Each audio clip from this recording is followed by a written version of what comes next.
نحمده ونستعينه ونستغفره ونؤمن به ونتوكل عليه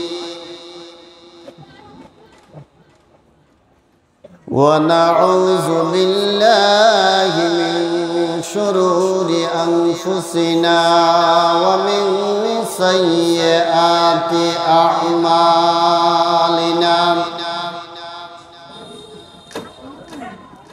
من يهده الله فلا مضل له ومن يضلله فلا هادي له ونشهد أن لا إله إلا الله وحده لا شريك له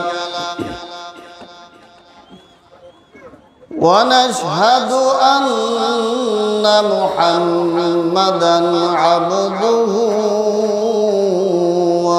ورسوله أما بعد فأعوذ بالله من الشيطان الرجيم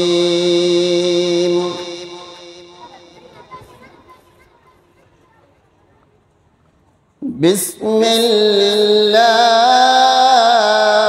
الرحمن الرحيم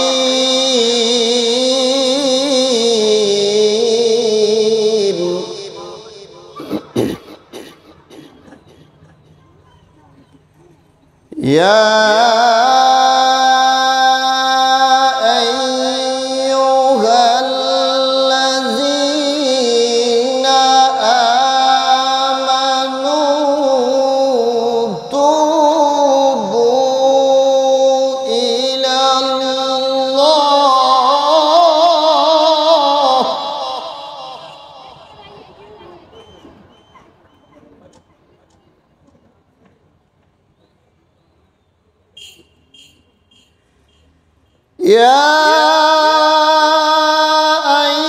أيها الذين آمنوا توبوا إلى الله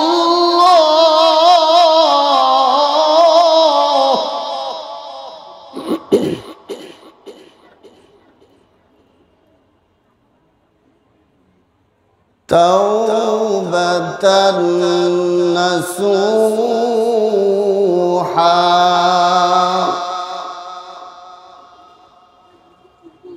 قال النبي صلى الله عليه وسلم التائب من الذنب كمن لا ذنب له أو كما قال النبي عليه الصلاة والسلام إن الله وملائكته يصلون على النبي يا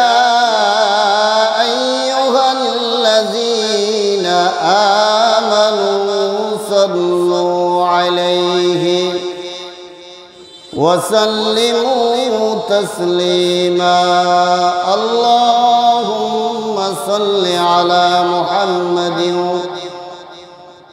وعلى آل محمد كما صليت على إبراهيم وعلى آل إبراهيم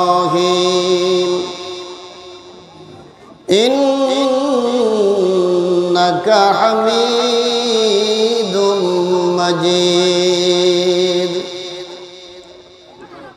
اللهم بارك على محمد وعلى آل محمد كما باركت على إبراهيم وعلى آل إبراهيم إنك حميد مجيد بلغ العلا بكماله আপনারা দুরূদ শরীফ পড়েন না সাল্লু আলাইহি ওয়া আলিহি दिन की सूरज डूब रही है हम लोगों की सामने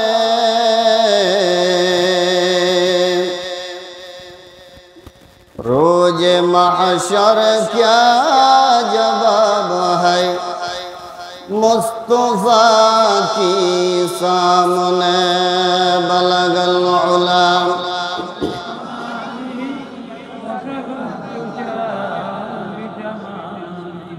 हसनत जमीअ खुसालिही तौहीद की अमानत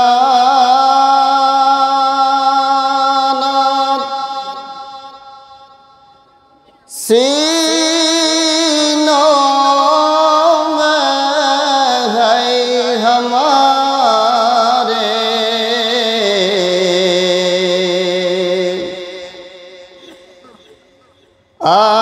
आसानी ही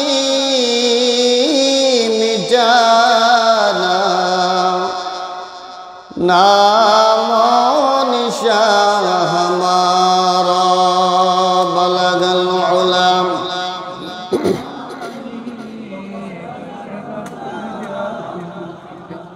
हसनत जमीअ खुसालिही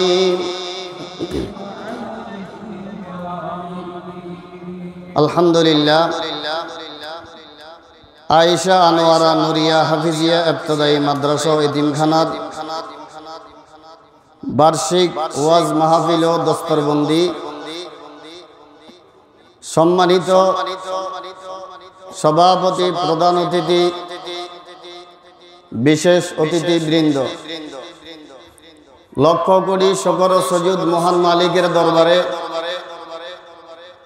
যে আল্লাহ সুবহানাহু ওয়া তাআলা সমস্ত ফিতনা ফাসাদ থেকে আলাদা করে দ্বীনি একটা পরিবেশে মাহফিলের মর্যাদা কোরআন এবং হাদিসের মজলিস আল্লাহ ওয়ালাদের মজলিস আশিকিন জাকিরিনদের মজলিসে আল্লাহ সুবহানাহু ওয়া তাআলা আমাকে আপনাকে আসার এবং বসার তৌফিক দান করেছেন মালিকের দরবারে কালিমাতুশ শুকর আদায় করি আলহামদুলিল্লাহ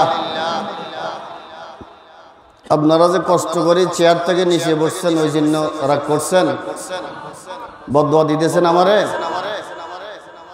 এই মজলিসগুলা বড় দামি মজলিস এই মজলিস অনেক গুরুত্বপূর্ণ মজলিস এত দামি মজলিস যদিও আমার আপনার কাছে বুঝে না আসে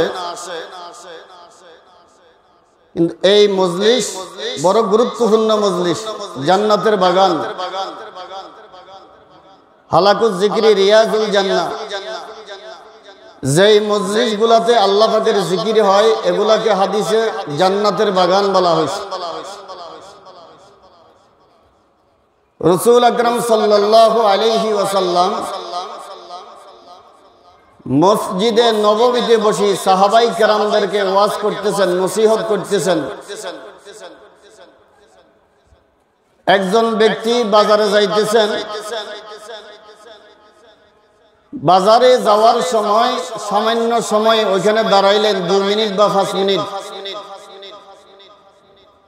এরপরে আবার বাজারের দিকে চলে গেলেন আল্লাহ সুবহানাহু ওয়া তাআলা ফেরেশতাকে ডাক দিয়ে বলেন হে ফেরেশতারা আমার বান্দার আমলনামা থেকে জীবনের সমস্ত গুনাহ আমি মাফ করে দিলাম, এগুলা জীবন থেকে মুছে ফেলাও। সুবহানাল্লাহর আওয়াজে বোঝা গেল যে আপনারা খুশি নেই। এই মুসলমানের আওয়াজ দুর্বল আওয়াজ দিকে চলবে। মুসলমানের আওয়াজ দুর্বল হওয়ার কারণে মাঝে মাঝে বেঈমান কাফেররা আমাদের ঘাড় ধরে চাপি দেয়। না হলে যেই দেশে শতকরা 92% মুসলমান, বাংলাদেশে কয় ভাগ মুসলমান? 92% মুসলমানের দেশে 8% ইসকন ইহুদি নাসারা খ্রিস্টান যারা আছে, এই 8% মানুষ 92% মানুষের গার মোছরা দিতে পারে? হ্যাঁ, আপনাদের যে আওয়াজ, এই আওয়াজে বেঈমান কাফের তো দূরের কথা, বিলাইও ভয় পাবে না। কি বলেন, পাবে? হাকিমুল উম্মত আশরাফ আলী থানভী রাহমাতুল্লাহ আলাইহির কাছে সাফ মরে দিয়েছে, সাফ। এটা ঘটনা বুঝার জন্য টানতেছি, কারণ আবার অনেকে বলে মাহফিলে বসে কিস্তা কাহিনী বলে। মাহফিলে বসে কি বলে? এই যারা বলে মাহফিলে বসে কিস্তা কাহিনী বলে, এরা কোরআন বুঝে না। এরা কি বুঝে না? কোরআনুল কারীমের ভিতরে আল্লাহ সুবহানাহু ওয়া তাআলা 6666টা আয়াত নাযিল করেছেন। কত আয়াত? 6666 আয়াত আল্লাহ নাযিল করেছেন বান্দার জন্য। এই আয়াতগুলো আল্লাহ নাযিল করি আল্লাহ বললেন, আল ইয়াউমা আকমালতু লাকুম দীনাকুম ওয়া আতমামতু আলাইকুম নি'মাতি ওয়া রাদিতু লাকুমুল ইসলাম দীনা। আল্লাহ নবীর মাধ্যমে জানাই দিলেন, আজকে থেকে তোমাদের জন্য দিন পরিপূর্ণ, তোমাদের জন্য দিন। এই আল্লাহ সুবহানাহু ওয়া তাআলা 6666 আয়াত যে নাযিল করলেন, এর ভিতরে আল্লাহ কোরআনুল কারীম থেকে 500 আয়াত আদেশ এবং নিষেধের জন্য নাযিল করছে। কত আয়াত? 500 আয়াত। বুঝতেছেন আমার কথা? আমার কথা তো বুঝার কথা। আমি তো সন্দীপের ছেলে, আমার বাড়ি মুসাফির। তাহলে আল্লাহ সুবহানাহু ওয়া তাআলা 6666 আয়াত থেকে আদেশ এবং নিষেধ কত আয়াত? 500 আয়াত। বাকি রইল কত আয়াত? 6100। আপনারা কি ওয়াজ বুঝতেছেন না নাকি অঙ্ক বুঝেন না? কোনটা? 6100। এই আয়াতগুলো আল্লাহ নাযিল করছেন কিস্সা এবং কাহিনী দিয়া। কিস্সা এবং, তবে হরে কৃষ্ণ হরে রামের কিস্সা কাহিনী নয়। আল্লাহ বলেন, নাহনু আহসানুল কসস, আমি আল্লাহ সুন্দর সুন্দর কিস্সা কাহিনী দিয়ে কোরআনকে সাজাইছি। এই কোরআনের ভিতরে গাভীর কথা আছে, বাঘের কথা আছে, সাপের কথা আছে, পিপিলিকার কথা আছে, হুদ পাখির কথা আছে, সলোমন আলাইহিস সালামের কাহিনী আছে, দাউদ আলাইহিস সালামের কাহিনী আছে, আদম আলাইহিস সালামের কাহিনী আছে, হাতির কাহিনী আছে, আবাবিল পাখির কাহিনী আছে। নাই? এই যে আমরা সূরা ফিল পড়ি, আলাম তারা কাইফা ফাআলা রাব্বুকা বিআসহাবিল ফিল, এই সূরার নাম কি? ফিল। ফিল অর্থ হাতি। ফিল অর্থ কি? সূরা বাকারা কোরআন শরীফের সবচেয়ে বড় সূরা। এই বাকারা অর্থ গাবি। গাবি, গাই গরু চিনেননি? গাই গরু। তাহলে আল্লাহ সুবহানাহু ওয়া তাআলা 500 আয়াতে আদেশ এবং নিষেধ সংবিধানের জন্য নাযিল করেছেন। বাকি 6166 আয়াত আল্লাহ নাযিল করেছেন বিভিন্ন নবী আদম আলাইহিস সালাম থেকে মুহাম্মদুর রাসূলুল্লাহ পর্যন্ত সমস্ত নবী রাসূল এবং বিভিন্ন ঘটনাকে আল্লাহ দিয়া এই কোরআনকে সাজাইছে। এখন আমি এগুলা বলার পরে কেউ যদি বলে কিস্সা কাহিনী বলে, তো হে সঠিক না আমি সঠিক? হ্যাঁ, কারণ কোরআনের ভিতরে আল্লাহ মুহাম্মদ রাসূলুল্লাহ সাল্লাল্লাহু আলাইহি সাল্লামকে বলতেছেন, আল্লাহ নবী এই ঘটনাগুলো আপনি জানতেন না, আমি আয়াত নাযিল করি ঘটনাগুলো আপনাকে জানাইলাম। এই ঘটনাগুলো আপনি জানতেন না, আপনি অন্য অন্য নবীর আমলে ছিলেন না, সুলাইমান আলাইহিস সালামের যুগে আপনি ছিলেন না, দাউদ আলাইহিস সালামের যুগে আপনি ছিলেন না। এই যে ইউসুফ আলাইহিস সালামের সাথে তার 11 ভাইরা যে আচরণ করেছে এগুলো আপনি ছিলেন না, আপনি জানতেন না, আমি কোরআন নাযিল করি আপনাকে জানাইলাম। কোরআন নাযিল করি আপনাকে জানাইলাম। তাইলে এখানে আরেকটা কথা পরিষ্কার হয়ে যায়, যারা বলে আমাদের দেশে যে নবী গায়েব জানে, তাইলে নবী যদি গায়েব জানতো আল্লাহ কোরআনের এই আয়াতগুলা নাযিল করি ঘটনাগুলা জানাতে হইতো না, নবী জানতেন। কথা বুঝেন নাই? আল্লাহর নবী যদি গায়েব জানতেন তাহলে আয়াত নাযিল করি আল্লাহ ঘটনাগুলা জানানোর দরকার, তাহলে বোঝা গেল নবী গায়েব জানে না। আল্লাহ সুবহানাহু ওয়া তাআলা বলেন, قُل لَّا يَعْلَمُ مَن فِي السَّمَاوَاتِ وَالْأَرْضِ الْغَيْبَ إِلَّا اللَّهُ।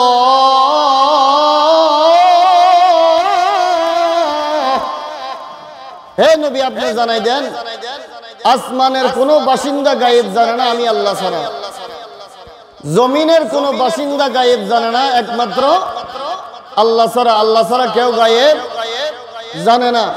আল্লাহর নবী সাহাবায়ে কেরামদেরকে নিয়ে বসি মিটিং করতেছেন, দেওয়ালের অপর পাশ থেকে ইহুদিরা চক্রান্ত করতেছে, আল্লাহর নবীর মাথার উপরে পাথর বলাবেন, আল্লাহর নবীকে শহীদ করে দিবেন।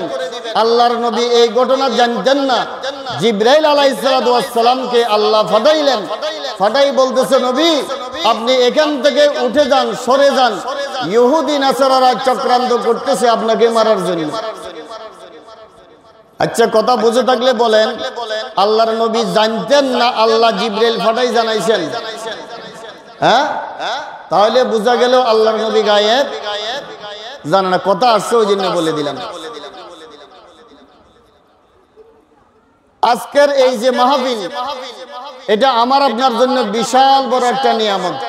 বিশাল বড় একটা কি নিয়ামত? যারা নিয়ামত বুঝেছে তারা মাহফিলে আসছে, আর যারা নিয়ামত বুঝে নাই তারা ওই যে পাশে মার্কেট বসছে, মার্কেট ওইখানে ঘুরতেছে। কারণ যার কাছে যে জিনিসের দাম, তোই ফেরেশতা বলতেছে, আল্লাহ আপনার এই বান্দার গুনাহ যে আপনি মাফ করে দিলেন, সে তো মাহফিলে আসে নাই, এখানে মাহফিল চলতেছে, সে বাজারে যাইতেছে, যাওয়ার সময় একটু 5 মিনিট দাঁড়াইলেন, এর বরাবর চলে গেলেন, সে তো মাহফিলে আসে নাই, আপনি মাফ করে দিলেন কেন? আল্লাহ সুবহানাহু ওয়া তাআলা বলে, এই মজলিস এত দামি মজলিস, এই মজলিসের এত গুরুত্বপূর্ণ, এই মজলিস এত বরকতপূর্ণ একটা মজলিস, যদিও সে বাজারে গেছে তার ব্যক্তিগত কাজে, সামান্য সময় দাঁড়ানোর কারণে এই মজলিসের বরকতে আমি আল্লাহ তার জীবনের সমস্ত গুনাহ মাফ করে দিলাম। সুবহানাল্লাহ। আর কেন জোরে বলেন না? ওই যে বলতেছিলাম, থানবীর কাছে মুরিদ হয়েছে একটা সাপকে, সাপ তো মুরিদ হইয়া রাস্তার উপরে সোজা ওই সুরিস। এখন মানুষ যা রাস্তা দিয়ে যাইতে সবাই ফারাই ফারাই যায়, সরি সরি যায়। তো থানবীর দরবার আইর আবার হুজুর আই আপনার কাছে মুরিদ হয়েছি, এই আপনি সবক দিচ্ছেন, এখন মানুষ খালি আরো ফারায় সরিয়ে বত্তা করিলা। তো থানবী রহমতুল্লাহ আলাইহি, তোর তো সবক দিছি বালা কথা, তোর কইছিনি চিত্ত হতে দেখবে, তুই মাঝে মাঝে কেন ফোস ফাঁস করতে পারিস না? মাঝে মাঝে কেন কি করবি? ফোস ফাঁস তো করবি। ফোস ফাঁসের দ্বারা কি লাভ হবো? তুই যে একবারে চিত্তই শুনেছিস, যখন মানুষ কাছে আসবো একটু ফুস করে আওয়াজ দিলে মানুষটা ভয়ে দাঁড়ায় যাবে, মানুষটা ভয়ে কি যাবো। ওই জন্য আমার আপনার মতন এরকম মিডিয়া মার্কা মুসলমান হলে হইতো না, মাঝে মধ্যে একটু আওয়াজ দি, ফুসফাস দি বেঈমান কাফেররে সতর্ক করতে হবে। আমরা মুসলমানেরা দুর্বল হই নাই, আমরা এখনো সবল। এমন ভাবে লাঠি দিয়ে ফিরে শুরু করবো, বাংলাদেশে তোদের জায়গা হবে না।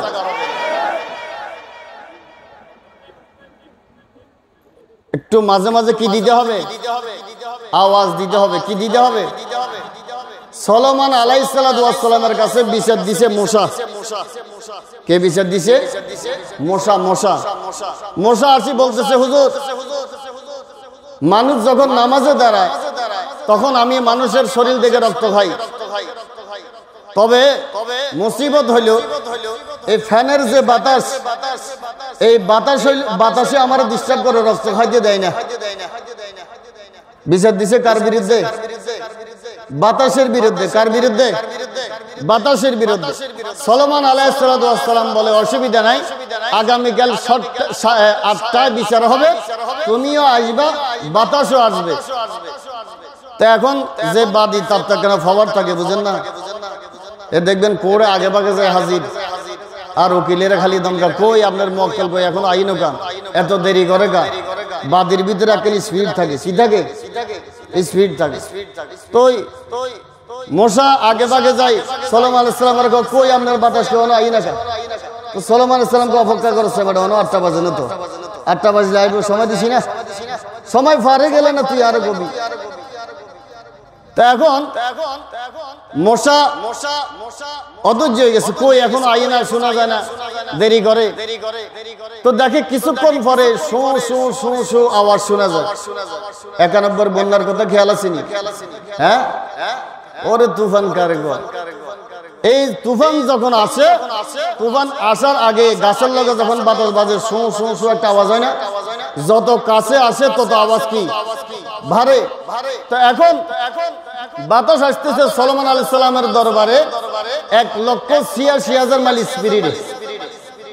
এখন যখন বাতাস আসতেছে, বাতাসের আওয়াজ যখন শুনতেছে, মূসা বলে যে, কে আইয়ে এত আওয়াজ কা? বলে, তুই যার নামে বিচার দিছিস, হে আসতেছে। তো এখন একখানা ডর লাগে, ভিতরে গুড়গুড়ি চলে গেছে। বলছে, বাজিয়েতে যেভাবে আইয়ে অবস্থা তো টাইট করিয়ে লেবে। তো সুলাইমান আলাইহিস সালাম বলতে, কিরে তুই এরম করস কা? মূসা একবার বইয়ে একবার খাড়া, একবার বইয়ে একবার খাড়া, তুই এরম করস কা? তুই বাতাসের নামে বিচার দিছ, তা বিচার করবো তো আজকে বাতাসের 12টা বাজাইলাম। বলছে, 12টা তো আর বাজি যায়, বাতাসের কি 12টা বাজাই? 12টা তো কি আর নিচের বাজি যায়। এখন বাতাস যত কাছে আইয়ে তত আওয়াজ বেশি। মূসা সুলাইমান আলাইহিস সালামের বলতেছে, হুজুর, আল্লাহর রাস্তায় মাফ চাই, এতদিন তো ফ্যানের বাতাসে মানুষের রক্ত খাইছি, অন্তত পক্ষে ফিডার লগে মসজিদের কোনাত গেছি, আজকে যেভাবে সে আসতেছে আমারে এমন ফিডা লাগাইবো, এক কথাবার লগে বাংলাদেশ আর ইন্ডিয়া লই যাবো। কটে লই যাবো? ওই দিল্লি মামুর বাড়ি দিলে যাবো। কটে? দিল্লিতে মামুর বাড়ি দিলে যাবো। তো এখনো আমরা মুসলমান যারা আছি, এরা মাঝে মাঝে একটু হুঙ্কার দিতে হবে। জুমা মসজিদ থেকে নামাজ পড়ি, মাথার পাগড়িটা কোমরে বাঁধি, মাঝে মাঝে একটু নারায়ে তাকবীর আল্লাহু আকবারের স্লোগান দিতে হবে, আর বুঝাই দিতে হবে, এই দুনিয়ার বেঈমান কাফের নাস্তিকেরা, আমরা মুসলমানেরা এখনো ঘুমাই নাই। মাথার পাগড়ি কোমরে বাঁধিয়া যখন বাঁশের লাঠি দিয়ে ভিড়া শুরু করবো, এক নাস্তিকের জাগো বাংলার জমিনে হবে না, একজনেরও বাংলার জমিনে কি হবে না। ওই জন্য মাঝে মাঝে একটু আওয়াজ দিতে হবে। শাইখুল হিন্দ মাহমুদুল হাসান দেওবন্দি রহমতুল্লাহ আলাই, বয়স 70। কত? 70 বছর বয়সে লাঠি বড্ডি দিয়ে হাঁটতেন, কিন্তু যখন ইংরেজদের লাল কুত্তাদেরকে দেখতেন সোজা হয়ে দাঁড়াই যেতেন। জিজ্ঞেস করা হয়তো, হুজুর, আপনি বুড়া বয়সে ইংরেজদেরকে দেখলে কেন আপনি এইভাবে লাঠির উপরে বড্ডি সোজা হয়ে দাঁড়াই যান? শাইখুল হিন্দ মাহমুদুল হাসান দেওবন্দি রহমতুল্লাহ আলাই বলেন, আমি ইংরেজদের লাল কুত্তার বাহিনীদেরকে জানাই দিতে চাই, আমি শাইখুল হিন্দ মাহমুদুল হাসান, যদিও আমার বয়স 70 বছর, তাদেরকে আমি বুঝাই দিতে চাই, আমার বয়স 70 হইল, আমি এখনো 18 বছরের যুবকের মতন টকবক আমার রক্ত। ইংরেজরা আমার সামনে আসবে, লাঠি দিয়ে বাড়ি দিয়ে তাদের মাথা দুভাগ করে ফেলবো। আমরা তাদের উত্তরসূরি। মেও মাও করলে কি আর বিলে যাইব? হ্যাঁ, মাঝে মাঝে আর লাড়ি লিখি বাদ, মাঝে মাঝে কি লিখতে হবে? লাড়ি লিখতে বাদে তোই ডরাইব।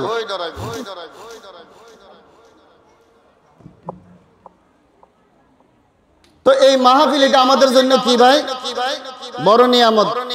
মাহফিল এটা আমাদের জন্য কি বড় একটা নিয়ামত। এর নিয়ামতের যদি শুকর আদায় করেন আল্লাহ নিয়ামত বাড়াই দিবে। কি দিবে? ওয়াদা কার? আল্লাহর। কার ওয়াদা? বুঝতেছেন কথা? এই যে মানুষগুলা সরাই বেড়ায় বসছে, যদি আর একটু কাঁচায় সুন্দর করে বসতো তাহলে ঠান্ডা একটু কম লাগতো, ওয়াজ শুনতে আরাম লাগতো, লাগতো না? শীতের দিন মানুষ যত কাছাকাছি বসে তত ভালো লাগে, মজা লাগে। কি বলেন? হ্যাঁ, আল্লাহ সুবহানাহু ওয়া তাআলা বলেন লা ইন শাকারতুম লা আযীদান্নাকুম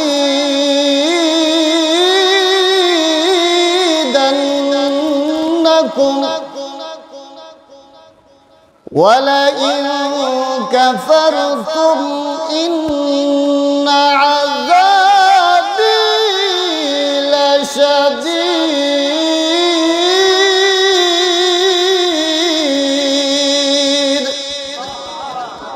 আল্লাহু আকবার কইলে গুণ হইব না সওয়াব হইব? এই কণ্ঠ দান করছে কে? শরীর দান করছে কে? তো আল্লাহর দেওয়ার সবকিছু আল্লাহর নাম বলে একটু আওয়াজ দিতে এত কৃপণতা কিসের? হিরে ভাই, আল্লাহর বান্দা আল্লাহরে একটু ডাক দিবে। এখানে যদি বকিলগিরি করে, নেতার নামে স্লোগান দিতে তো বকিলগিরি করে না, বিনিময় রংসা আর বেলা বিস্কুট। রংসা আর কি? বেলা বিস্কুট। অমুক নেতার চরিত্র ফুলের মতন পবিত্র, নামাজ পড়ে নাও একক। এই মিছিল টিছিল করি, গলা দলা ফাড়াই আসছে, এবার কাছে বেলা বিস্কুট দিয়ে রংসা খাইরে যাগই। বেলা বিস্কুট রংসা খায় যাগই, অথচ সব কিছু দান করছে কে? আমাদেরকে আল্লাহ। আল্লাহ সুবহানাহু ওয়া তাআলা বলেন লা ইন শাকারতুম লা আযীদান্নাকুম ওয়া লা ইন কাফারতুম ইন্না আযাবী লাশাদীদ। বান্দা আমি আল্লাহর পক্ষ থেকে নিয়ামত পাওয়ার পরে যদি নিয়ামতের শুকর আদায় করো, লা আযীদান্নাকুম আমি আল্লাহ তোমাদেরকে নিয়ামত বাড়াই দিব। সুবহানাল্লাহ। ওয়ালা ইন কাফারতুম যদি নাফরমানি করো, আমি আল্লাহর হুকুমের সাথে গাদ্দারি করো, আমি আল্লাহর হুকুমকে বিদ্যাঙ্গুলি দেখাও, আমি আল্লাহ তোমাদের থেকে নিয়ামত ছিনাই নিব, কারি নিব। ইন্না আযাবী লাশাদীদ আমি আল্লাহ তোমাদেরকে শক্ত আযাবে গ্রেফতার করব। নাউযুবিল্লাহ। শক্ত আযাবে কি করব? গ্রেফতার করব। তো এই মাহফিল আমাদের জন্য নিয়ামত। কোরআন এবং হাদিস থেকে হুজুররা আলোচনা করবে, আপনারা শুনবেন আমলের নিয়তে। কিসের নিয়তে? এখন মানুষের বড় একটা রোগ, ভাইরাল বক্তা না হইলে মানুষ আসে না। ভাইরাল বক্তা না হইলে মানুষ আসে না। আবার কেউ কেউ বলে এই সাত দোকানে বসে কিছুক্ষণ আবুল বিড়ি টানি, যদি হুজুরের টান টুন একটু ভালো লাগে জামু, 2-5 মিনিট শুনমু, আর যদি ভালো না লাগে আবুল বিড়ি টানি টানি আবার বাড়ি চলে যাবো। এরকম হয় না? হয়নি? এরকম এরকম হয়। ওই জন্য ওয়াজ নসিহত গুলা শুনতে হবে আমলের নিয়তে। কিসের নিয়তে? আমলের নিয়তে। কোরআন এবং হাদিস থেকে আলোচনা হবে, আমলের নিয়তে আপনি শুনবেন। শোনার কারণে তো ওয়াজ নসিহতে যাওয়ার কারণে মানুষের দুইটা লাভ হয়। কয়টা লাভ হয়? দুইটা লাভ হয়। একটা হলো ইমানের ব্যাটারির চার্জ হয়, ইমানের ব্যাটারির চার্জ হয়। আরেকটা হলো অজানা জিনিস জানা যায়।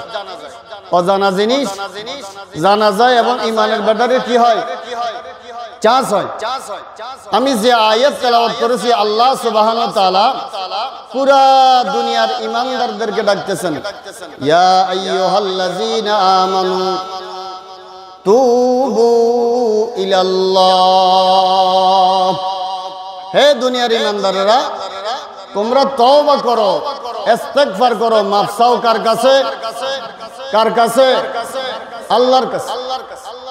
তাওবাতান নাসুহা, এমন তওবা করিবা যেটা খালেস তওবা।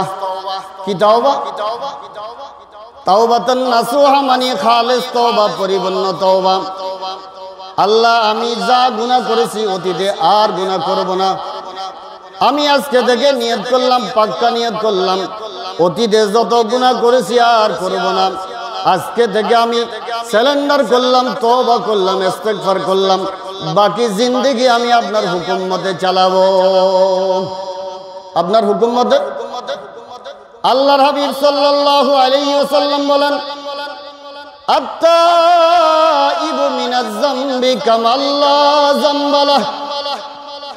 ও আমার উম্মতরা, যারা খালেস তওবা করবে, পরিপূর্ণ তওবা করবে, আল্লাহর কাছে সারেন্ডার করবে, আল্লাহর দরবারে মাপ চাওয়ার মতন মাপ চাবে, মালিকের দরবারে আসি ডাক দিয়ে বলবে, মালিক আমি আমার জীবনে যত গুনাহ করেছি রে মাওলা, আমি আর গুনাহ করব না, আপনি আমাকে ক্ষমা করে দেন।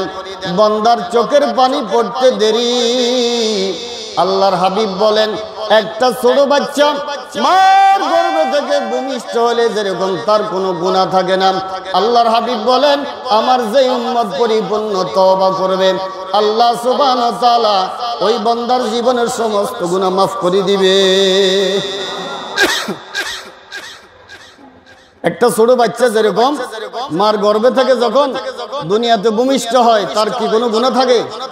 হ্যাঁ, আল্লাহর হাবিব বলেন মানুষ যখন পরিপূর্ণ তওবা করবে, আল্লাহ সুবহানাহু ওয়া তাআলা তাকে ওইভাবে ক্ষমা করে দিবে, তার আমল নামার ভিতরে কোনো গুনাহ থাকবে না।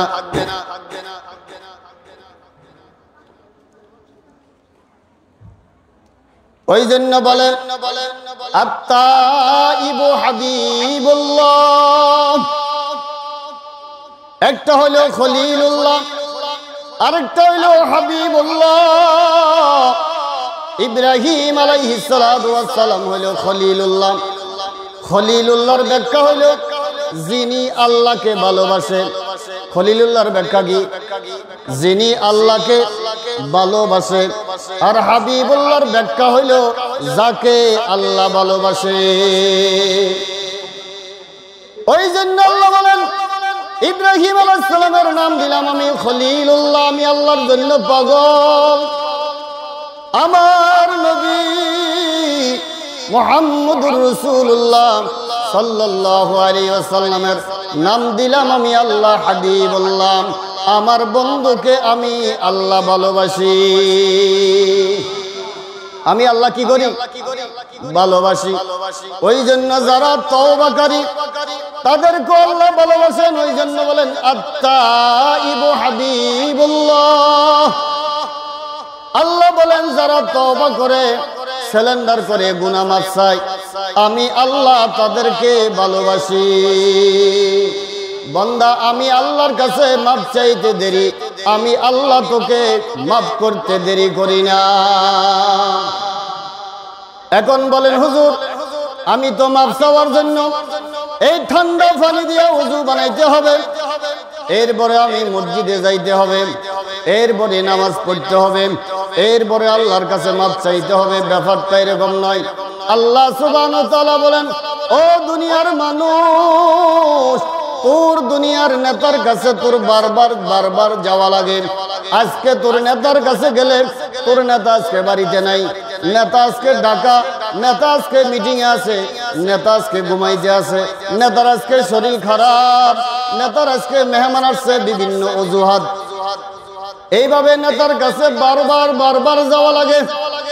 একটা সাইনের জন্য, নেতার সাথে দেখা করার জন্য আগে নেতার পিএসের সাথে দেখা করতে হয়, কন্ট্যাক্ট করতে হয়, তারপরে নেতার সাথে দেখা করা যায় অনেক দিন পরে। আল্লাহ সুবহানাহু ওয়া তাআলা বলেন, ও দুনিয়ার মানুষ, আমি আল্লাহ এমন একজন নেতা, আমি আল্লাহর কোনো পিএস নাই। আমি আল্লাহর কাছে আসতে হলে কোন নেতার সাথে আগে ধন্না দিতে হবে না, মসজিদে যাওয়া লাগবে না।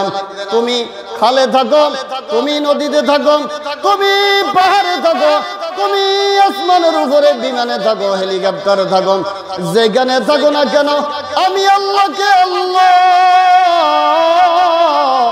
বলিয়া ডাক দিয়া যদি বলো, মালিক আমি জীবনে যত অপরাধ করেছি রে আল্লাহ, আর করব না, আপনি আমাকে মাফ করে দেন। আল্লাহ সুবহানাহু ওয়া তাআলা বলেন, আমি আল্লাহর সাথে সাথে তোর জীবনের সমস্ত গুনাহ মাফ করিয়ে দে। আল্লাহ বলে, তোর দুনিয়ার নেতার কাছে যাইতে টাইম লাগে। নেতা বলে 10টা থেকে আমার অফিস, 4টা বাজে আবার অফিসের তালা লাগিয়া যায়। 4টার পরে গেলে আর নেতারে পাওয়া যায় না। নেতারে পাইলেও নেতা আপনাকে আর ধরা দিবে না, কারণ নেতার অফিসের টাইম শেষ। কি শেষ? ওই যে সামসা যেগুলা থাকে এরা বলবে, আজকে সাহেব তোমার সাথে আর কথা বলবে না, সময় নেই, আগামীকাল গেলে আরেকটা সুদাম সাহেব অফিসে গেছে, সাহেব টাউনে গেছে, সাহেব চিটাং গেছে, সাহেব ঢাকা গেছে, কত রকমের বাহানা। আবার শুক্রবার বন্ধ, শনিবার বন্ধ। আল্লাহ সুবহানাহু ওয়া তাআলা বলেন, ও দুনিয়ার মানুষ, আমি আল্লাহর অফিসের জন্য কোনো টাইম নাই, কোনো সীমা নাই, কোনো দিন নাই, কোনো বান নাই। রাতের 2টা বাজে, 3টা বাজে, জোহরের সময় সকাল 10টা বাজে, 8টা বাজে, 9টা বাজে, যখন তোর মন চাই, যেইবারে মন চাই, যেই মুহূর্তে মন চাই, আমি আল্লাহকে ডাক দিতে দেরি। আমি আল্লাহ লাব্বাইক ইয়া আব্দি বান্দা বলতে দেরি করি না। আল্লাহ সুবহানাহু ওয়া তাআলা বলেন, আমি আল্লাহর কাছে মাপ চাইলে আমি বড় খুশি। মাল্লাম ইয়াসআলিল্লাহ ইয়াগযাবু আলাইহি। আল্লাহর হাবিব বলেন, দুনিয়ার মানুষের কাছে চাইলে মানুষ গোসা হয়, একবার বেশি 2বার চাইলে গোসা হয়, বলে যে দিছি না, আবার আসছে কেন?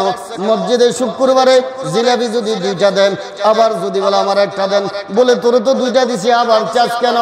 আল্লাহ সুবহানাহু ওয়া তাআলা বলে, দুনিয়ার মানুষের কাছে চাইলে গোসা হয়, আমি আল্লাহর কাছে না চাইলে আমি আল্লাহ গোসা। বাদশাহ হারুন রশিদ রাহমাতুল্লাহ আলাইহির দরবারে এক ব্যক্তি গেলেন ভিক্ষা করার জন্য। কি করার জন্য? ভিক্ষা করার জন্য। যখন বাদশাহ হারুন রশিদের দরবারে গেলেন, বলে বাদশাহ কোথায়? বলে ওই যে পাশে একটা ইবাদতখানা আছে, ওইখানে বাদশাহ আল্লাহর ইবাদত করে। ফকির যাইয়া দেখে বাদশাহ হারুন রশিদ রাহমাতুল্লাহ আলাইহি হাত তুলি আল্লাহকে বলে, ও আল্লাহ, আমার গুনাহ মাফ করে দেন, আপনি আমারে টাকা দেন, আপনি আমার বাদশায় টিকাই রাখেন, আপনি আমার ক্ষমতায় টিকাই রাখেন। এভাবে আল্লাহর কাছে চাইতে আছে। ওই ফকির তখন বলে, আমি কি ফকির? আমার চেয়ে বড় ফকির তো বাদশাহ হারুন রশিদ। সুতরাং আমি বাদশাহ হারুন রশিদের কাছে না চাইয়া বাদশাহ হারুন রশিদ যার কাছে চাই, আমিও তার কাছে চাবো, আমিও তার কাছে চাবো, তার কাছে যাবো। ওই জন্য আত্তাইবু মিনাজ যামবি কামাল্লা জাম্বালা। আল্লাহর হাবিব বলেন, যখন তুমি গুনাহ মাফ চাইবা, আল্লাহর কাছে সারেন্ডার করিবা, ছোট বাচ্চা যেরকম নিষ্পাপ, আল্লাহ সুবহানাহু ওয়া তাআলা তোমাকে ওইভাবে নিষ্পাপ বানিয়ে দিবে। মুসা আলাইহিস সালাতু ওয়াস সালামের জামানায় এক যুবক এমন কোন গুনাহ নাই করে নাই। আমাদের সমাজে এরকম যুবক আছে না নাই? মদ খায়, গাঁজা খায়, নারীবাজি করে, সন্ত্রাসী করে, বেড়াগা একরে মেটমিটাল লেকরা একেবারে মেরা কিসিমের এমন সন্ত্রাসী করে, এক ব্যক্তির কারণে পুরা মহল্লার মানুষ অস্থির। এরকম আছে না নাই? হ্যাঁ, সারা শরীরে গোস্ত নাই, আধা কেজি 1 কেজি, কিন্তু তার হুঙ্কারে পুরা এলাকার মানুষ ভয়ে কাঁপে। আছে না নাই? মুসা আলাইহিস সালামের জামানায় এক যুবক, এমন কোন অপরাধ নাই, এমন কোন গুনাহ নাই যে করে নাই। গুনাহ করতে করতে করতে ওই বনি ইসরাইলের মানুষগুলা মুসা আলাইহিস সালামের দরবারে যাইয়া বলে, হুজুর, এই যুবক এত অপকর্ম করে, যার কারণে আমরা এলাকায় বসবাস করতে পারি না, আমরা শান্তিতে ঘুমাইতে পারি না, আমাদের মেয়েগুলা মসজিদে মাদ্রাসায় যাইতে পারে না, স্কুলে যাইতে পারে না, এই বকার ছেলেটা আমাদের মেয়েগুলাকে আক্রমণ করেন। মুসা আলাইহিস সালাম সহ ওই যুবকের মহল্লার সমস্ত মানুষ সবাই নিয়ে একটা জঙ্গলের ভিতরে নিয়ে গাছের সাথে বান্ধিয়া রাখলেন। কিসের সাথে? গাছের সাথে বান্ধিয়া রাখলেন। এখন যুবক জঙ্গলের ভিতরে একা তার সাথে আর কেউ নাই। যখন রাতের অন্ধকার হয় যুবক বয়ে অস্থির হইয়া যায়। ও সন্দীপের মানুষ, যখন নাকি অমাবস্যার রাতের অন্ধকার হয়, আমরা যখন বাজার থেকে আসি, অন্ধকার বড় ভয় লাগে। একটা ফাতাও যদি খস করি পরে মানুষ বয়ে পিছনের দিকে তাকায় না? জিনাইনি কোনো, ডাকাতাইনি কোনো, চোরাইনি কোনো, ডরে না? হ্যাঁ, ওই যুবক বলে আমি জঙ্গলের ভিতরে দিনের বেলায় তো একটা সবাই থাকে, সব দিকে দেখি, কিন্তু যখন রাতের অন্ধকার হয়ে যায় আমি ভয়ে অস্থির হয়ে যাই। কখন আমাকে বাঘ আসি আক্রমণ করে, কখন সিংহ আমাকে আক্রমণ করে, কখন সাপ আমাকে আক্রমণ করে, আমি ভয়ে অস্থির হয়ে যাই। এভাবে একদিন, দুদিন, 3 দিন, কয়েকদিন যাওয়ার পরে যুবক বলে আমার খানা নাই, পিনা নাই, কিচ্ছু নাই, আমি পেটের ক্ষুধায় বড় দুর্বল। খানা পিনা না থাকার কারণে আমাকে গাছের সাথে বান্ধিয়ে রাখছে যেন আমি এলাকাও যাইতে না পারি। কোথায় যাইতে না পারি? এলাকায় যাইতে না পারি। এখন রাতের অন্ধকারের ভয়, সাপের ভয়, সিংহর ভয়, বাঘের ভয়। যুবক বলেন আমি ডানে বামে তাকাইলাম, কেউ নাই, আমাকে একটু আশ্রয় দিবে, কারোর সাথে আমি একটু কথা বলবো, কেউ নাই। আমি বড় জঙ্গলের ভিতরে একা, আমার ভিতরে বড় ভয়। আমি না খাইতে না খাইতে একেবারে দুর্বল হয়ে গেছি। দুর্বল হইয়া ডানে বামে সামনে পিছনে আমি চতুর্দিকে তাকাই, আমাকে সাহায্য করার মতন কেউ নাই। যুবক শেষ পর্যায়ে বলে, ও আসমানওয়ালা খুদা, ও জমিনের মালিক, ও সূর্যের মালিক, ও চন্দ্রর মালিক, সব কিছুর মালিক তুমি আল্লাহ। আমি যুবকের তো বানাইছো তুমি আল্লাহ। আল্লাহ আমি আমার জীবনে যত অপরাধ করলাম, আল্লাহ আমি তোমার দরবারে সারেন্ডার করতেছি, আমি মাপ চাইতেছি। দুনিয়ার সমস্ত মানুষ আমাকে বাগাইয়া দিছে, দুনিয়ার সমস্ত মানুষ আমাকে থুতু মারে, দুনিয়ার সমস্ত মানুষ আমাকে ধিক্কার মারে, আমাকে দেখলে চাপ মারে, আমাকে দেখলে তারা ঘৃণা করে। ও আল্লাহ তুমি তো বানাইছো আমারে, তুমি আমার মালিক। আমি ডানে বামে তাকাইয়া দেখলাম কেউ আমাকে আশ্রয় দেওয়ার মতন নাই রে আল্লাহ।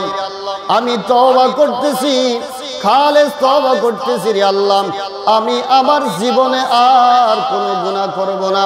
আল্লাহর হাবিব বলেন এখান থেকে তওবার রাস্তা হইল 50,000 বছরের রাস্তা। কত দিনের রাস্তা? 50,000 বছরের রাস্তা। কত দিনের রাস্তা? 50,000 বছরের রাস্তা। তওবা করতে দেরি 1 সেকেন্ড লাগে না আল্লাহর দরবারে পৌঁছতে। কত বছরের রাস্তা? 50,000 বছরের রাস্তা। বান্দা তওবা করতে দেরি, খুঁজতে দেরি হয় না, কিন্তু কিয়ামতের আগ মুহূর্তে আল্লাহ তওবার দরজা বন্ধ করে দিবেন। ওই যুবক আল্লাহকে ডাক দিয়ে বলে মালিক দুনিয়ার সব দরজা আমার জন্য বন্ধ হয়ে গেছে, কেউ আর আমারে ভালো জানে না, কেউ আমারে জায়গা দিবে না, কেউ আমার আদর যত্ন করবে না। আমি শুনেছি তোমার নাম সত্তার, তুমি আল্লাহর নাম গফফার, তুমি সত্তার নাম রুছিলাম, বান্দার গুনাহগুলোকে গোপন রাখো, গফফার নাম রুছিলাম, তুমি বান্দার জীবনের সমস্ত গুনাহ মাফ করে দাও। ও আল্লাহ আসমানের দিকে যুবক মাথা তুলিয়া ডাক দিয়া বলে মালিক তোমার নাম সত্তার, তোমার নাম গফফার, তোমার এই নামের ইজ্জত রুছিলাম, আমার জীবনের সমস্ত গুনাহ মাফ করে দাও, আমি আজকে থেকে আর জীবনে কোনো গুনাহ করব না। আল্লাহ সুবহানাহু ওয়া তাআলা বলেন যুবকে যখন ডাক দিছে আমি আল্লাহর আরশের ভিতরে রহমতের দরিয়ার ভিতরে জোশ মারা শুরু হয়েছে। আমি আল্লাহ সহ্য করতে পারি নাই, যুবকের আমি আল্লাহ কুদরতি কোলে নিয়ে চুমা দিতে আসি আর বলতেছি যা যুবক যা, আমি আল্লাহ তোর জীবনের সমস্ত গুনাহ মাফ করিয়া দিলাম। এ ভাই সুবহানাল্লাহর আওয়াজ। কারে ওয়াজ করিয়া তখন কারে ছিল সুবহানাল্লাহ। কিছু মানুষকে আর বাগে আদ করি বলিস কবরস্থানের মধ্যে। এই যুবক আল্লাহ মাফ করার পরে দুনিয়া থেকে বিদায় হয়ে গেলেন, ইন্তেকাল হয়ে গেলেন। আল্লাহ সুবহানাহু ওয়া তাআলা বলে, ও জমানার নবী মূসা, ওহি আমদ সুয়ে মূসা আজ খুদা, বন্দায়ে মারা চারা কর দি জুদা।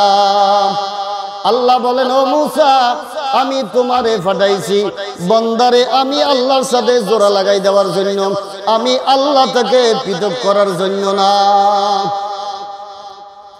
আল্লাহ সুবহানাহু ওয়া তাআলা বলে, মূসা যাও, জঙ্গলে আমার এক বন্ধু মারা গেছে, যাইয়া আমার বন্ধুর দাফন কাফনের ব্যবস্থা করো। মূসা আলাইহিস সালাম তার কওমদেরকে নিয়ে, বনি ইসরাইলদেরকে নিয়ে জঙ্গলে গেলেন, দাফন কাফনের ব্যবস্থা করবে। যাইয়া দেখে সবাই মিলি ওই যুবকের লাশ পড়িয়া রইছে। সবাই মূসা আলাইহিস সালামকে বলে, হুজুর, এই যুবক তো সেই যুবক যাকে আমরা এলাকা থেকে বাহির করে দিলাম, যাকে আমরা সবাই ঘৃণা করলাম, আমাদের এত অপকর্ম করছে, তাই আমরা তারে বাহির করে দিলাম। সে আবার কিভাবে আল্লাহর ওলি হয়? আপনি আসছেন তার দাফন কাফনের ব্যবস্থা করার জন্য, বুঝলাম না। মূসা আলাইহিস সালাম বলেন, মালিক, আমিও তো তাই বলতেছি, আমার কওমও বলতেছে যুবকের এই অবস্থা। আমি মূসা নিজেও জানি এই যুবকের এই অবস্থা, আবার কিভাবে আপনার ওলি হয়? আল্লাহ সুবহানাহু ওয়া তাআলা বলে, মূসা, আমি আল্লাহর নাম রহমান, আমি আল্লাহর নাম রহিম, আমি আল্লাহ অত্যন্ত দয়াশীল, আমি আল্লাহ অত্যন্ত ক্ষমাশীল। বান্দা আমি আল্লাহর কাছে মাপ চাইতে দেরি, আমি আল্লাহ বান্দাকে মাফ করতে দেরি করি না। কারণ লাম ইয়ালিদ ওয়া লাম ইউলাদ, আমি আল্লাহর ছেলে সন্তান নাই, আমি বিবাহ শাদী করি নাই, আমি আল্লাহকে কেউ জন্ম দেই নাই, আমি আল্লাহ কাউকে জন্ম দেই নাই। দুনিয়াতে আমি আল্লাহ যত মখলুক বানাইছি তার ভিতরে মানুষ হইল আমি আল্লাহর বন্ধু। আমি যা কিছু বানাইছি সব বানাইছি মানুষের জন্য, কিন্তু মানুষকে বানাইছি মানুষের। আল্লাহ বলে, ও বান্দা, তোর সব কিছু ফেরেশতা দিয়া বানাইছি, কিন্তু তোর এই চেহারাটা আমি আল্লাহ নিজের কুদরতি হাত দিয়ে বানাইছি। খলাকতু বিয়াদাইয়া, আল্লাহ বলেন তোর এই চেহারা আমি আল্লাহ কুদরতি হাত দিয়ে বানাইছি, কারণ তোর এই চেহারার ভিতরে একটা দামি জিনিস আছে, কুফাল। আমি আল্লাহর কুদরতি কদমে সেজদা দিতে দেরি, আমি আল্লাহ তোর জীবনের গুনাহ মাফ করতে দেরি করি না। আল্লাহ বলেন, তুই যখন সেজদায় যাও, আমি আল্লাহ আরশ মহল্লা থেকে আমার দুইটা পা তোর কপালের নিচে বিছাই দিই, আর তোর পিঠের উপরে হাত মাজতে থাকি, বান্দা যা যা, আমি আল্লাহ তোর নাম জাহান্নাম থেকে কাটিয়া জান্নাতের খাতায় উঠাই দিলাম। তো মূসা আলাইহিস সালাম বলে, মালিক, এই তো বড় খারাপ, আমরা সবাই মিলে আসছি, আমরা তো জানি খারাপ, আবার কিভাবে আপনার ওলি হইল? আল্লাহ সুবহানাহু ওয়া তাআলা বলে, মূসা, এই যুবক আমি আল্লাহর কাছে চোখের পানি ছাড়ি দিয়ে বলছে, মালিক, দুনিয়ার সব দরজা আমার জন্য বন্ধ, একমাত্র তোমার দরজা খোলা। তুমি যদি আমাকে মাফ না করো, দুনিয়ার কোনো মানুষ আমাকে মাফ করবে না। আমার বান্দা যখন আমি আল্লাহর নাম ধরিয়া ডাক দিছে, সত্তর গফফার নাম ধরিয়া যখন আমার বান্দা ডাক দিছে, আমি যদি তাকে মাফ না করি, আমি আল্লাহর সত্তর গফফার নামের ইজ্জত থাকে না। ওই জন্য আমি তাকে মাফ করিয়া তার জীবনের সমস্ত গুনাহগুলোকে আমি আল্লাহ নেকি দিয়া ভরপুর করে দিয়াম। ওই যুবককে আমি আল্লাহ আমার বন্ধু বানাইয়া নিলাম। ওই জন্য তওবার বড় দাম। আল্লাহ সুবহানাহু ওয়া তাআলা বলেন, ফালিয়াদহাকু কলিলান ওয়ালিয়াবকু কাসীরান, তোমরা বেশি বেশি কান্দো, কম কম হাসো। কি করো? তোমরা বেশি বেশি আমি আল্লাহর দরবারে কান্দো, কম কম হাসো। যেই বান্দা যত বেশি আমি আল্লাহর দরবারে কান্দে, ওই বান্দা আমি আল্লাহর দরবারে তত দামি হয়ে যাবে। আল্লাহর হাবিব কোনো গুনাহ নাই, সমস্ত নবীদের নবী যখন নাকি নফল নামাজে দাঁড়াইয়া যাইতেন, আল্লাহর হাবিবের পা মোবারক ফুলিয়া যাইতেন। আম্মা জান আয়েশা সিদ্দিকা রাদিয়াল্লাহু তাআলা আনহা বলেন, আল্লাহর নবী যখন রুকুতে যাইতেন চোখ থেকে এমন ভাবে পানি পড়তেন কান্নাহুম তল্লুন, যেন হালকা বৃষ্টি হইতেছে। আল্লাহর নবীকে জিজ্ঞাসা করে, নবী আপনার তো কোনো গুনাহ নাই, আপনি কেন এত কান্দেন? আপনি যদি এত কান্দেন আমাদের কি উপায় হবে? আল্লাহর হাবিব বলেন, আল্লাহ আমার জীবনের আগের পরের সমস্ত গুনাহ মাফ করে দিয়েছে, আমি কি আল্লাহর শুকরগুজার বান্দা হব না? ও সন্দীপের মানুষ, আপনিও কবরে চলে যাবেন, আমিও কবরে চলে যাব। কি বলেন যাব না? যারা কবর করে তাদেরকে একটু জিজ্ঞেস করিয়া দেখবেন কবরের মাটিগুলো যে কি পরিমাণ ঠান্ডা। যারা সমাজে কবর করে তাদেরকে জিজ্ঞেস করবেন, অথবা মাঝে মাঝে নিজে পরীক্ষা করে দেখবেন, দেখবেন কবরের মাটি কি যে ঠান্ডা। আমাকে আপনাকে সবাইকে মৃত্যুর পরে কিন্তু ওই কবরে ডুবাইয়া দিবে। সামান্য সময় একটু মনকে বোঝানো রে মন। আজকে দুনিয়ায় ঠান্ডার কারণে কত কিছু গায়ে লাগাইলাম, ছেলে বিদেশ থেকে টাকা কামাই বিল্ডিং বানাইয়া দিল, গরম বাতাসের জন্য বিভিন্ন মেশিন বাইর হইছে, গরমের দিনে ঠান্ডা এসি, শীতের দিনে গরম বাতাস, কত প্রযুক্তি কত কিছু বাইর হয়েছে। কিন্তু যত কিছু বাইর হোক না কেন, যেদিন আপনার প্রাণ পাখি উড়ে যাবে সেদিন কিন্তু আপনাকে ঠিকই কবরের ভিতরে ঢুকাইয়া দিবে। দিবে না? ওই জন্য মনকে বুঝানো রে মন। এই যে আমি মাহফিলে আসলাম, আল্লাহ তৌফিক দিলে আমি বাড়িতে যাব, আমার ছেলেকে দেখবো, মেয়েকে দেখবো, বিবি বাচ্চা সবাইকে দেখবো। কিন্তু এমন একটা দিন আসি যাবে আমার চক্ষু চিরতরে বন্ধ হয়ে যাবে। দুনিয়ার সমস্ত ডাক্তার সবগুলা আল্লাহ আমার চক্ষু আর খুলতে পারবে না। পারবে? সবাই সামান্য সময় একটু চক্ষু বন্ধ করেন, একটু মনকে বোঝানো রে মন। সবাই চক্ষু বন্ধ করিয়া মাথাটা নিচের দিকে দেন, নিজের নফসের সাথে কথা বলেন, একটু খেয়াল করেন আমি কে বয়ান করতেছে এতক্ষণ দেখলাম, আমার ডান পাশে কে আছে তাও আমি দেখলাম, আমার বাম পাশে কে আছে তাও আমি দেখলাম। আরে কিছুক্ষণ পরে আল্লাহ যখন তৌফিক দিবে আমার চক্ষু খুলতে পারবো, আমি দেখব। কিন্তু এমন একটা দিন আসবে চক্ষু চিরতরে বন্ধ হয়ে যাবে, দুনিয়ার ডাক্তাররা আসি আর চক্ষু খুলতে পারবে না। মসজিদের মাইকে এলান হয়ে যাবে অমুক আর দুনিয়াতে নাই। কেউ যাবে বাজারে কাপড়ের কাপড় কেনার জন্য, কেউ যাবে বাঁশবাগানে বাঁশ কাটার জন্য। আমি আপনি বাঁশবাগানের পাশে দিয়া যখন হাঁটিয়া যাই, বাঁশবাগানের বাঁশগুলা ডাক দিয়া বলে, আব্দুল্লাহ, ও আব্দুর রহমান, তোর তো এখনো খবর নাই, তোর হুঁশ নাই। আমি বাঁশ দিয়া তোর কবরের চাউনি দেওয়া হবে। দোকানের পাশে দিয়ে হাঁটিয়া যায়, লাখ সাবানটা ডাক দিয়ে বলে, আব্দুর রহমান, আমি সাবান দিয়া তোর জীবনের শেষ গোসলটা দেওয়া হবে। তোর এখনো হুঁশ নাই, তুই এখনো গুনার কাজ করো, এখনো বিড়ি টানা, এখনো মিথ্যা বলো, এখনো সুদ খাও, ঘুষ খাও। আমার আপনার ঘর থেকে টানাটানি করি বাহির করবে। আরে গরম পানি বড়ই পাতা দিয়ে আমাকে আপনাকে গোসল দিবে। ওই মুর্দা ব্যক্তি ডাক দিয়ে বলবো, আমার মসজিদের হুজুর, আমাকে একটু আস্তে গোসল করো।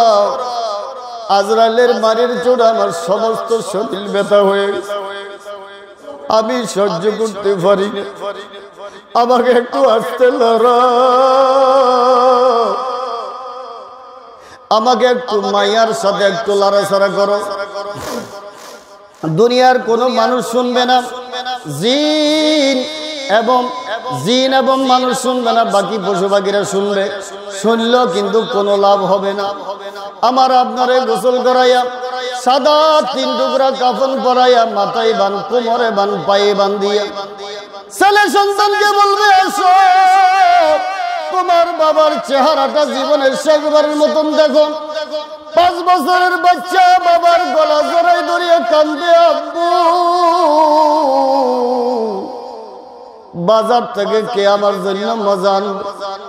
আমি রাত্রে কার সাথে ঘুমাবো রে বাবা? এলাকার সন্তানগুলা যখন আমাকে মারে তখন তুমি দৌড়াও তাদের। আজকে থেকে কেউ আর আমাকে ভালো জানবে না। খাড়িয়াতে উঠাইয়া যখন মসজিদের দিকে রওনা দিবে, বাচ্চাটা পিছে পিছে দৌড়বে, বলবে আমার আব্বুরে কোথায় নিয়ে যাইতেছে?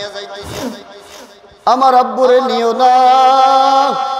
মসজিদের সামনে দাঁড়াইয়া ইমাম সাহেব সিনা বরাবর দাঁড়াইয়া 7 তাকবীরের সহিত জানাজার নামাজ পড়াইয়া যখন নিয়ে কবরের দিকে নিয়ে রওনা করবে, আল্লাহর হাবিব বলেন, আল কবরু রাউযাতুম মিন রিয়াজিল জান্নাহ আও হুফরাতুম মিন হুফারিন নার। আল্লাহ ওয়ালাদের কবর হবে জান্নাতের একটা বাগান। বেঈমান কাফের সুদখোর ঘুষখোর হারামখোর বেনামাজির কবর হবে জাহান্নামের একটা গর্ত। এখন মুর্দা ব্যক্তি একবার কবরের দিকে তাকায়, একবার বাড়ির দিকে তাকায়। বাড়ির দিকে তাকাইয়া দেখে ছেলে সন্তান গুলা চিল্লাইয়া চিল্লাইয়া কাঁদে। আর মুর্দা ব্যক্তি কবরের দিকে তাকাইয়া দেখে একটা নয়, দুটা নয়, 99টা সাপ নাফরমানের দিকে তাকাইয়া শু শু করিয়া নিঃশ্বাস ছাড়িয়া বলে, নাফরমান আজকে কবরে আসলে তোর আর উপায় নাই। মুর্দা ব্যক্তি চিল্লাইবে। এগুলা কোনো গল্প গুজব না, কোরআন হাদিসের কথা বলতেছে। মুর্দা ব্যক্তি চিল্লাই চিল্লাই বলবো, আমার ছেলে সন্তান, ও আমার আত্মীয় স্বজন, আমারে এই কবরে রাখিও না। তোমরা কি কবরের দিকে দেখো না? একটা নয়, দুটা নয়, 99টা সাপ আমার দিকে তাকাইয়া আছে। জাহান্নামের আগুন দাউ দাউ করিয়া কবরের ভিতরে জ্বলতেছে। আল্লাহর হাবিব সাল্লাল্লাহু আলাইহি ওয়াসাল্লাম সাদ রাদিয়াল্লাহু তাআলা আনহুকে দাফন করার পরে, মাটি দেওয়ার পরে আল্লাহর হাবিব একটা চিৎকার মারি উঠলেন আর বলতেছেন, সুবহানাল্লাহ, আলহামদুলিল্লাহ, লা ইলাহা ইল্লাল্লাহ, ওয়াল্লাহু আকবার। সাহাবায়ে কেরামরা বলেন, ইয়া রাসূলুল্লাহ, আপনি চিল্লান কেন দিলেন? আপনি জোরে জোরে কেন সুবহানাল্লাহ আলহামদুলিল্লাহ বলতেছেন? আল্লাহর হাবিব বলেন, আমার সাদের জানাজায় আল্লাহ 70,000 রহমতের ফেরেশতা পাঠাইছেন। আমার সাদের উপরে আল্লাহ বড় খুশি। কিন্তু আমি নবী তাকাইয়া দেখি আমার সাদকে মাটি দেওয়ার পরে, যখন নাকি আমরা মাটি দেওয়া শেষ করিয়া ফেলাইছি, আমি নবী তাকাইয়া দেখি আমার চাঁদকে কবরের 2 পাশের মাটি এমন জোরে চাপ মারছে, আমার সাদের এক পাশের হাড্ডি অন্য পাশের ঢুকিয়া যাইতেছে। এটা দেখি আমি নবী চিল্লাই বললাম, সুবহানাল্লাহ, আলহামদুলিল্লাহ, আল্লাহু আকবার, লা ইলাহা ইল্লাল্লাহ। আল্লাহর হাবিবের এই চিল্লানি শুনিয়া আল্লাহ সুবহানাহু ওয়া তাআলা কবরের মাটিরে ধমক দিলেন, এই কবরের মাটি, আমার সাদকে চাপ দিও না। কবরের মাটির সাথে সাথে সাদ রাদিয়াল্লাহু তাআলা আনহুকে চাপ যেটা দিতে সারিয়া দিছে। ও সন্দীপের মানুষ, কবরে আপনিও তো যাবেন, আমিও তো কবরে যাব। আপনার কবরে হিসাব আপনি দিবেন, আমার কবরে আমি হিসাব দিব। যখন নাকি আমাকে আপনাকে কবরে রাখিয়া যার যার বাড়িতে চলিয়া যাবে, প্রত্যেকের ঘরে বাতি জ্বালাবে। আমার আপনার ওই কবরে কেউ বাতি দিবে না? দিবে। সবাই ঘরে আসিয়া জায়গা জমিন টাকা পয়সা নিয়ে বাঘ বড়টা শুরু হবে, মারামারি শুরু হবে। কেউ বলবে ব্যাংকের চেক আমারে দাও, কেউ বলবে জায়গার দলিলগুলো আমার দাও। সবাই মারামারি কাটাকাটি করবে সম্পদের জন্য। এদিক দিয়ে আপনি হারাম ভাবে টাকা কামাইয়া যেই ছেলে সন্তানের জন্য সম্পদগুলা রাখি গেলেন, তারা সম্পদের জন্য মারামারি করে। আর আপনার কবরে একটা নয়, দুইটা নয়, 99টা সাপ। তাফসীরের কিতাবের ভিতরে লেখছে, জাহান্নামের ভিতরে আল্লাহ 70 থেকে 99 সাপ দিবে। একটা সাপ যদি দুনিয়ার দিকে মুখ তুলিয়া যদি নিঃশ্বাস ফলাইতো, তাফসীরের কিতাবের ভিতরে লাগে দুনিয়ার সমস্ত গাছপালা তরুলতা সব জ্বলিয়া সরকার হয়ে যাইত। কিয়ামত পর্যন্ত জমিনে গাছপালা তরুলতা আর হইতো না। ওই সাপগুলা একটা নয়, দুইটা নয়, 70 থেকে 99 সাপ যখন আপনার পায়ের দিক থেকে পেছাইয়া মাথার উপরে জিহ্বার উপরে ঠোকর মারবে, রক্ত এমন ভাবে বাহির হইয়া যাবে, দরজা নাই, জানালাও নাই, আর বাগিয়া যাইতে পারবো না। পারবেন? আমাকে আপনাকে কবরে দেওয়ার পরে আল্লাহ সুবহানাহু ওয়া তাআলা আবার রূহ দিবে, আমি আপনি জিন্দা হয়ে যাব। আর কোনো শাস্তির দরকার নাই। যখন আল্লাহ আপনাকে রূহ দিবে, আপনি কবরে জিন্দা হয়ে যাবেন। আপনি যখন জীবিত হবেন, আপনি ডাইনো হাত দিবেন মাটি, বামও হাত দিবেন মাটি, উপরও মাটির চাল, নিচেও মাটির চাল, চতুর্দিকে মাটি, অন্ধকার। আপনি বলবেন আমি কোথায় আসলাম, আমার ঘর কোথায়, আমার বাড়ি কোথায়, আমার ছেলে মেয়ে আপনি কোথায়, এই কবরে আমি একা কেমনে থাকবো? ফেরেশতারা আমলনামা নিয়ে আসবে। আপনি যদি গুনাহগার হন, সাথে সাথে কবরের ভিতরে আযাব শুরু হবে। আল্লাহর হাবিব সাহাবাই কেরামদেরকে ওয়াজ করতেছেন এবং দেখাইতেছেন, আমার সাহাবারা একটা আঙ্গুলের ভিতরে আরেকটা আঙ্গুল ঢুকাই আল্লাহর হাবিব বলেন, যারা গুনাহ নিয়ে কবরে যাবে, আল কবরু রাউযাতুম মির রিয়াজিল জান্নাহ আও হুফরাতুম মিন হুফারিন নার। নাফরমান কবরে যাওয়ার সাথে সাথে কবরের দুই পাশের মাটি এমন জোরে চাপ দিবে, একটা আঙ্গুল আরেকটা আঙ্গুলের ভিতরে যেভাবে ঢুকে যায়, নাফরমানের একটা হাড্ডির ভিতরে আরেকটা হাড্ডি ওভাবে ঢুকে যাবে। কেউ কিন্তু বাঁচতে পারবে না। ওই জন্য আলী রাদিয়াল্লাহু তাআলা আনহু বলেন, কবরে মানুষ সবচেয়ে বড় অসহায়। কবরে মানুষ কেমন অসহায়? আলী রাদিয়াল্লাহু তাআলা আনহু বলেন, একটা মানুষ অমাবস্যা রাতের অন্ধকারে যদি আটলান্টিক মহাসাগরের মাঝখানে নৌকা নিয়ে একা যায়, তার সাথে আর কেউ নাই, আটলান্টিক মহাসাগর, অমাবস্যা রাতের অন্ধকার, ওই সময় যদি সাগরের মাঝখানে তুফান শুরু হয় আর ওই ব্যক্তির নৌকার তলা ফাটিয়া ওই ব্যক্তি যদি পানির ভিতরে ডুবিয়া যায়, চতুর্দিকে তালাশ করে কিছু পাওয়া যায়নি, একটু বাঁচার জন্য, কিসের জন্য? একটু বাঁচার জন্য কিছু পাওয়া যায়নি, চতুর্দিকে তালাশ করে খোঁজে, কিন্তু অমাবস্যা রাতের অন্ধকারের কারণে কিছু পাওয়া যায় না। আলী রাদিয়াল্লাহু তাআলা আনহু বলেন, আটলান্টিক মহাসাগরের মাঝখানে ওই ব্যক্তি যে পরিমাণ বিপদ আছে, তার চেয়ে 1000 কোটি গুণ বেশি বিপদ যেই ব্যক্তি কবরে আযাব